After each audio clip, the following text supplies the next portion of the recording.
Nosso debate de hoje sobre o piso nacional da enfermagem, que houve uma concessão por parte do ministro Barroso de uma liminar, suspendendo a decisão que foi do Congresso, depois, obviamente, também teve aprovação por parte da sanção presidencial. Mas vamos lá, a gente conversa sobre esse assunto. Nossos convidados, James Francisco dos Santos, presidente do Conselho Regional de Enfermagem, aqui de São Paulo, também Raul Veloso, que é economista especialista em contas públicas, Alex Fontaine, deputado federal pelo Novo de São Paulo, e também Breno Monteiro, presidente da Confederação Nacional de Saúde. Sejam todos, senhores, muito bem-vindos. Breno, por gentileza, eu vou começar contigo, porque foi atendendo ao setor que o ministro Barroso concedeu essa liminar a suspender. Na sua opinião, por que isso é necessário? Bem-vindo, boa tarde. Boa tarde a todos os telespectadores. Isso foi necessário por vários motivos. Eu precisaria começar reafirmando o nosso compromisso na valorização da enfermagem. Essa medida que foi tomada foi em virtude de, infelizmente, ao longo do processo legislativo, não ter sido pensado nas fontes de financiamento. Até um grupo de trabalho da Câmara Federal chegou a um valor de mais de 16 bilhões de impacto, impactando estados, municípios, entidades filantrópicas e também o setor privado, mas o processo legislativo chegou ao seu fim sem que tivéssemos demonstrado de onde seriam custeados esse impacto. Então, nós temos aí esse prazo dado por uma medida cautelar para que possamos cobrar, mais uma vez, juntos com a enfermagem, do Congresso Nacional, para que, se a lei é válida, que ela traga as fontes para que a gente possa valorizar o profissional e não o que podia ocorrer se não tivesse sido concedida essa medida cautelar de muitas demissões. Pesquisa realizada pela Confederação indicam que em 2.511 respostas, só nessas empresas teriam mais de 83 mil demissões. E, junto a isso, precarização das relações de trabalho e muitas outras consequências. Então, foi importante que a gente pudesse ter essa medida que não era para ter sido necessária se tivesse sido encontradas as fontes de financiamento, como foi prometido muitas das vezes nas discussões no Legislativo. Vamos lá, a concessão é de uma liminar, portanto é uma decisão provisória da Justiça, no caso do Supremo Tribunal Federal. Essa liminar foi concedida pelo ministro Luiz Roberto Barroso, porque ele está reivindicando que todo mundo se manifeste agora para explicar como é que faz para pagar isso tudo. O James Francisco dos Santos, que é presidente do Conselho de Enfermagem aqui em São Paulo, está presencialmente aqui no estúdio. James, por gentileza, há possibilidade de pagar? Obviamente que ninguém está questionando aqui o mérito dos enfermeiros, o merecimento de receberem, de serem mais bem remunerados, mas especificamente a viabilidade disso ser possível, ou seja, se é possível pagar ou não. E nós temos um problema hoje de contabilidade das empresas por parte dos hospitais privados e de questões fiscais de estados e municípios e também do governo federal em relação a esse aumento. Daí a necessidade de ter fonte de financiamento no caso do setor público. É possível, na sua opinião? Vocês participaram desse processo todo de discussão? Porque uma coisa é ter uma coisa aprovada pelo Congresso, a outra coisa é saber se aquilo realmente funciona e se vai dar certo. E até o momento, na concessão dessa liminar pelo ministro Barroso, ele disse que não. É preciso ter certeza antes desse aumento ser pago. Durante toda a fase de discussão do PL 2564, tanto na Câmara dos Deputados quanto no Senado, foram apontadas diversas formas de se chegar ao impacto orçamentário, que foi já apontado aí 16 bilhões de reais, e as fontes de financiamento. Naquele momento, a discussão era levada a ponto de todas as entidades, tanto do sistema COFEM-COREM, quanto dos sindicatos, as entidades patronais, as instituições de saúde. Todos sabiam que o piso salarial da enfermagem precisaria ter um aporte financeiro, principalmente para as instituições públicas e para as instituições filantrópicas.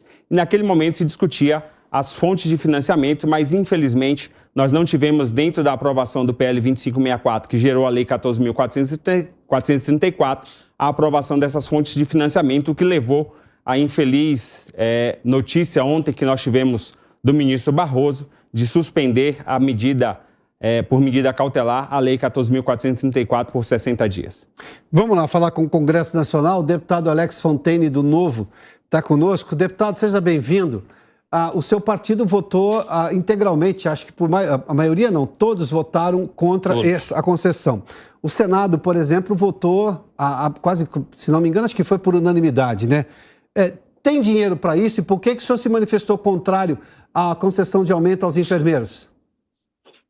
Era um momento de muito populismo, uma irresponsabilidade fiscal enorme, não se analisou o impacto corretamente, o governo não tem recurso para isso, e o fato de ele não ter recurso para isso é inconstitucional, não se pode criar despesas sem apontar receitas, e a gente também tem a visão do impacto disso em outras categorias. Existe uma fila de categorias querendo piso salarial, um piso irreal para as realidades do Brasil. Pega-se um nicho pequeno de alguns hospitais privados que pagam muito bem e querem estender isso para a realidade total.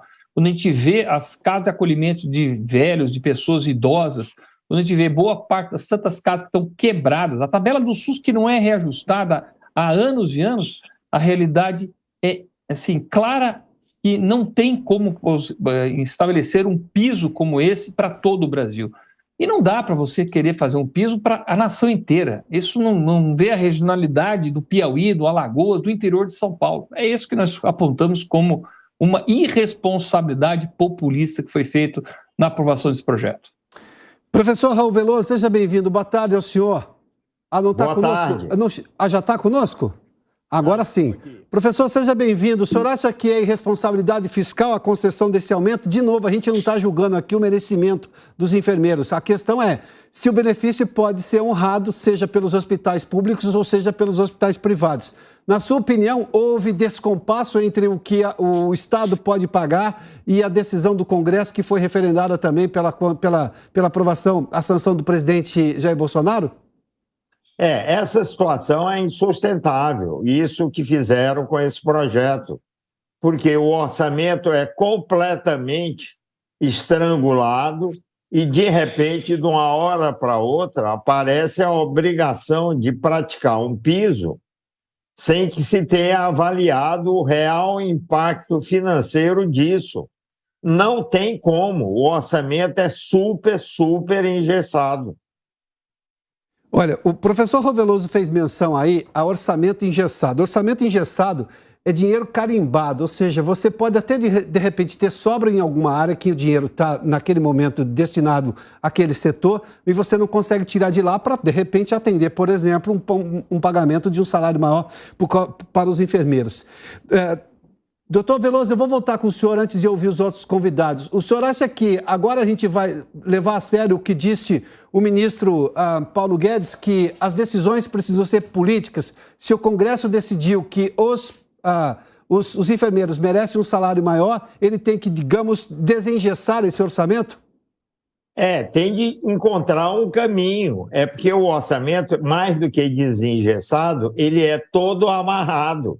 A gente precisa desamarrar em algum lugar e colocar essa parte que você desamarrou para financiar esse gasto novo. Sem fazer isso, não tem como. O setor público não pode emitir moeda para financiar qualquer aumento de gasto que aparecer. Tem de indicar de onde vai tirar.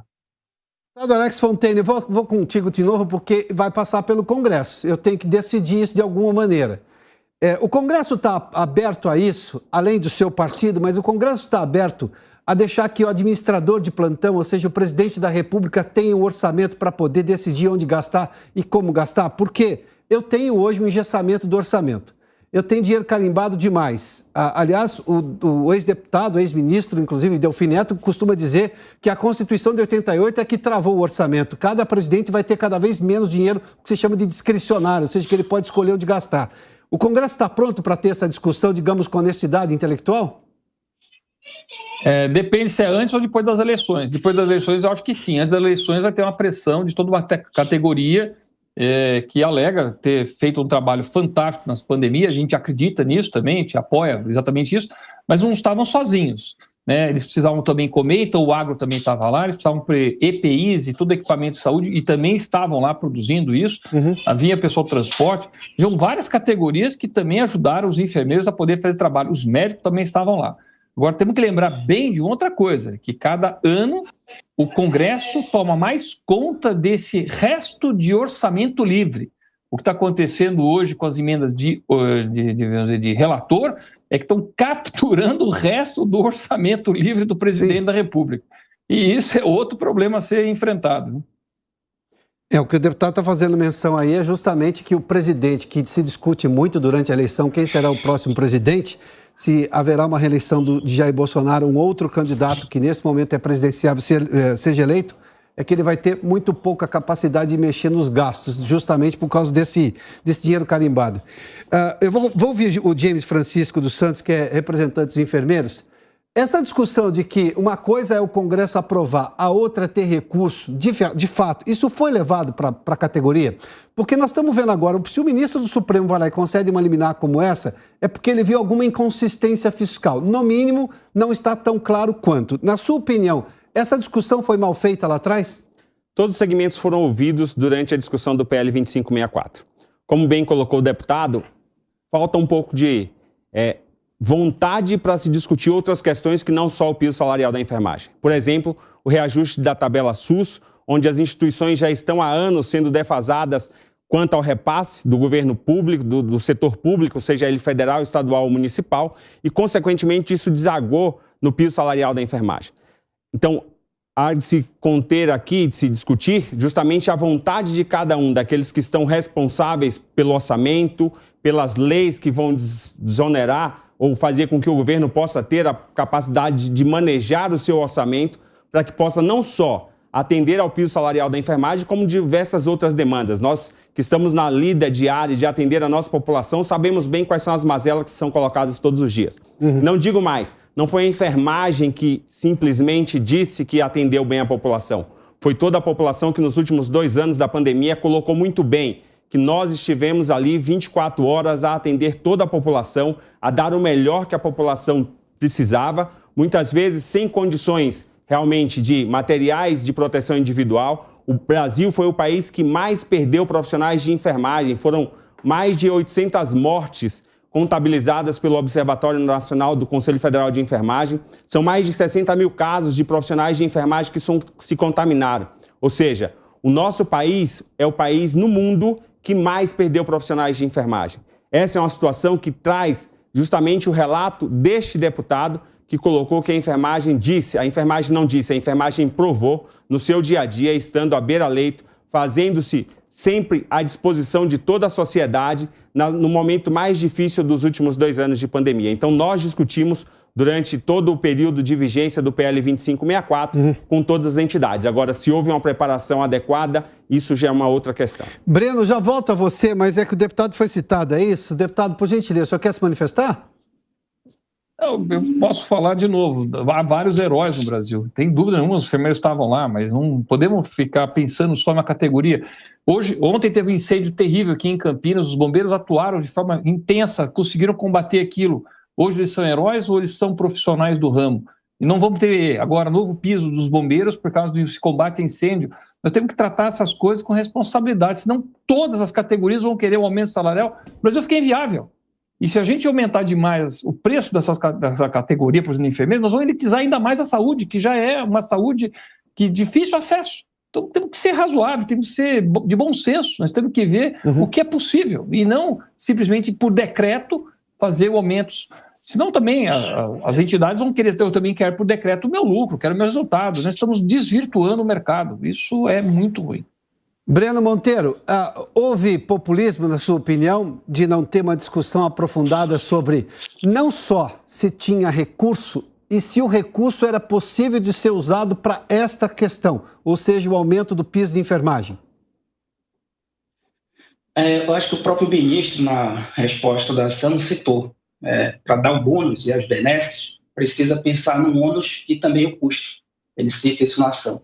Então era fundamental, inclusive durante a aprovação da PEC, da emenda constitucional que garantia o piso da enfermagem, tramitou no Congresso e foi aprovado da mesma forma a PEC 122, que garantia que qualquer projeto aprovado pelo Congresso precisava ser nominado qual seria a fonte de pagamento. E aí, uma delas, a da enfermagem, foi promulgada, sancionada, e a outra está guardada em alguma gaveta. E aí eu lembro que só existem 2 categorias hoje no Brasil que têm piso salarial constitucional. São os professores e os agentes comunitários. Essas 2, para ser garantida, para ser dada a constitucionalidade desse piso, foi necessário que estivesse na sua lei denominado quem era o pagador, de onde vinham os recursos. E nas 2 está lá, que é o Executivo Federal, que terá que custear a manutenção desses pisos nos estados e municípios, em qualquer órgão que contrate. Então é fundamental que a gente resgate essa situação para que, quando o Congresso quer, ele com rapidez, ele chama, aprova o que é necessário. Bem lembrado, o deputado Alex Fontaine lembrou aqui, existem 53 outros projetos no Congresso para outras 9 categorias, que também é justo, também estavam na linha de frente, sejam os psicólogos, os farmacêuticos, os fisioterapeutas e todas as outras classes de profissionais da área da saúde. O problema tem recurso para pagar? Não pode jogar essa bomba no colo dos prestadores do dia para a noite, que teriam que, infelizmente, só tinha uma solução, ou fechar, eu trago um dado aqui, 825 municípios. Tá, só para pegar essa questão que você colocou, os hospitais hoje, sobretudo Santas Casas, que prestam um serviço gigantesco para esse país, elas teriam, porque normalmente a gente tem problema financeiro em Santas Casas, isso é uma coisa notória, até porque recebem muito pouco do SUS, enfim, isso é histórico.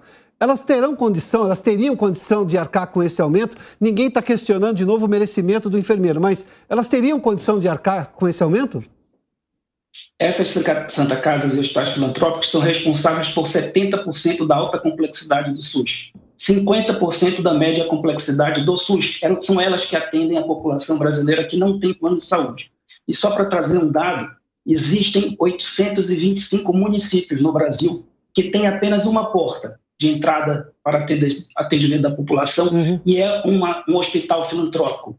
E nesses 825 municípios tem 20 milhões de brasileiros, que se nada for feito, e se essa lei for aprovada ou sancionada, seguir constitucionalmente como está editada, fecharão todas essas portas. Nenhuma sobrevive, deixando desassistido 20 milhões de brasileiros do dia para a noite. Então, eu reforço, nós precisamos valorizar a enfermagem e todos os outros profissionais, mas pensando em como custear essa valorização e trazendo realmente ganho para a categoria. Eu vou conversar com o James novamente, mas, Demetrios, vamos colocar a nossa enquete novamente aí, porque nós estamos perguntando a você também, na nossa enquete lá no site da Jovem Pan, se você considera, por exemplo, levando-se em conta essa discussão fiscal, se o Congresso, ao aprovar esse piso nacional da enfermagem, ignorou as condições financeiras reais dos hospitais em todo o país.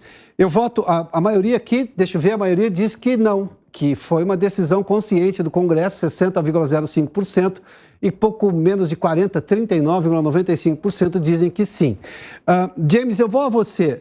Quando a gente olha para essa questão, e nós temos agora uma decisão liminar do Supremo Tribunal Federal, a ponderação dos nossos outros convidados, quando o Congresso faz isso no momento eleitoral, ou seja, num ano eleitoral, a categoria chegou a desconfiar de que poderia ter sido um populismo, porque, ao que tudo indica, neste momento não há recursos para fazer e corre-se o risco de pessoas não serem atendidas nos hospitais porque eles não terão condições de pagar os enfermeiros que estão lá por esse piso nacional. E um segundo questionamento, o piso nacional faz sentido, na sua opinião? A realidade, por exemplo, de quem mora no interior do Maranhão, num hospital lá, num hospital, por exemplo, aqui na periferia de São Paulo, só para pegar duas regiões muito distintas?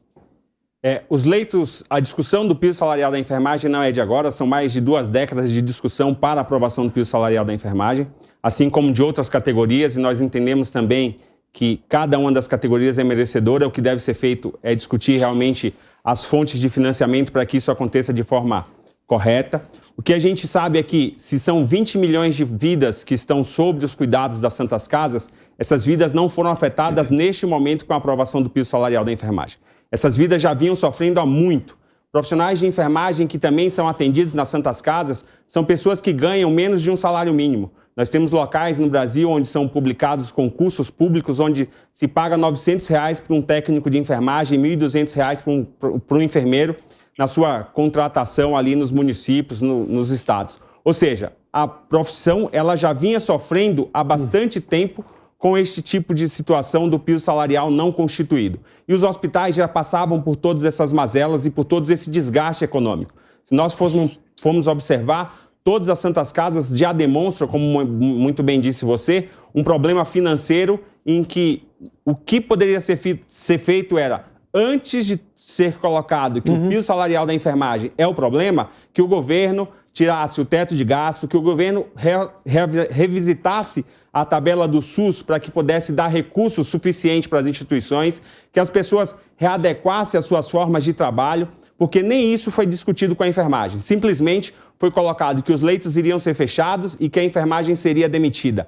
As demais medidas, elas não foram pensadas antes de se colocar uma faca no pescoço do profissional de enfermagem e falar, olha, ou você muda de categoria, ou você deixa de receber o piso salarial, ou você vai ser mandado embora. Os leitos de hospitais, eles não serão fechados. A população precisa ser atendida e o mercado tende a se regular. Isso acontece diariamente, fechamentos de leitos. O que se faz hoje é uma medida para tentar colocar a sociedade contra o profissional de enfermagem. O profissional de enfermagem não é o culpado do fechamento de leitos. Mas, na sua opinião, faz sentido um piso, um valor exatamente igual para o piso lá no meio do interior do país ou de uma região metropolitana? Faz todo sentido para que todos os profissionais de enfermagem recebam um piso salarial. O que a gente precisa é fazer uma distribuição equitativa de recursos para que todos os hospitais possam ter aí a possibilidade de atender bem a sociedade. Mas aí a gente não corre aquele risco muito claro de que sim, posso até remunerar bem um sujeito que está no interior do país. Eu sei porque eu sou do interior, tá? Eu sei qual é o custo de vida lá. E de repente o hospital aqui, porque está numa situação financeira difícil, pagar só o piso para o enfermeiro que mora aqui numa região metropolitana e esse aqui ser mal pago em comparação ao colega que está no interior do país? Não gera uma distorção e uma injustiça? O problema não são as regiões metropolitanas. Se nós formos observar, a grande maioria dos hospitais na região metropolitana já fazem o pagamento do piso salarial ou valores acima do piso salarial. Tá. Então, são situações que precisam ser pensadas. Doutor Raul Veloso, como é que fecha essa conta? Porque se mexer no teto, a gente tem um problema de diminuir a confiança do país e aí não se recebe investimento, aí vem inflação, juros mais altos e por aí, e aí nós temos um problema de macroeconomia gigantesco. Doutor Raul Veloso, como é que se fecha essa conta, hein? Olha, muito difícil. O que tinha de ter ocorrido era se a razão principal dessa história surgiu com a questão da pandemia, que os profissionais estavam sendo mal remunerados durante a pandemia, trabalhando muitas horas, profissionais até falecendo em determinadas circunstâncias, nós tínhamos de ter feito uma solução emergencial para o período da pandemia, até onde a gente caracterizasse que o efeito pandemia estava ocorrendo. Isso é que tinha de ter sido feito. Depois, e aí não teria problema, isso é aceitável. O mundo inteiro fez coisa desse tipo durante a pandemia. A gestão macroeconômica aceita que em situações emergenciais se adotem soluções emergenciais. Agora, fora da solução emergencial, algo que não se mostre sustentável a médio e longo prazo não pode ser colocado sem uma discussão ampla do que se faz com o dinheiro público. Vou só dizer algo para vocês que não entrou aqui até agora, que nós temos de ter em mente. O gasto previdenciário no setor público explodiu de 2006 para cá e ninguém não aceita que se pague aquilo que está previsto nas leis em matéria de aposentadoria dos servidores públicos. Esse gasto simplesmente explodiu. O investimento em infraestrutura zerou, porque esse é o único que tem de se subordinar ao teto, que tem de encolher para abrir espaço para os demais. E o país não mais crescerá. Não é isso que se quer. O que se quer é que o país funcione minimamente de forma equilibrada. Nessas condições, nós temos de rediscutir as fatias do orçamento com muito mais, digamos assim, seriedade. Deputado Fontaine, rapidamente, uma última participação do senhor. O senhor acha que só depois da eleição dá para discutir essas questões fiscais e, obviamente, que afetam também a contabilidade dos hospitais privados? Só depois da eleição? Porque a discussão a gente viu é bastante ampla. O doutor Veloso colocou aí a questão do pagamento de aposentadoria do setor público também, nessa seara toda. O doutor Raul Veloso está perfeito, é exatamente isso. Uma operação de guerra, você dá um prêmio de guerra, que é o que foi feito na pandemia. Inclusive foi feito isso, porque muitas vezes os tetos de salário que eram pagos para os enfermeiros e para os médicos foi quebrado durante a pandemia por causa das horas extras, por causa da necessidade. Sim. Agora não dá para pegar essa oportunidade e querer expandir isso para depois. Aí nós criamos uma distorção permanente. Então foi exatamente isso que foi feito e parabéns por ter colocado isso tão claramente. Agora, depois das eleições, eu acho que vai cair a realidade, não tem mais a pressão eleitoral e aí, eventualmente, toda essa discussão vai entrar onde tem que entrar, na realidade do Brasil e não numa realidade oportunista que houve momentos difíceis pré-eleitorais. Essa é a minha opinião. Obrigado, Raul, pela tua colaboração, que foi perfeita. Deputado Alexis Fontaine, economista Raul Veloso, James Francisco dos Santos, que é presidente do Conselho de Enfermagem de São Paulo, e também o Breno Monteiro, presidente da Confederação Nacional da Saúde. Senhores, muitíssimo obrigado pelo debate aqui, pela participação aqui no Prós e Contras. Boa tarde.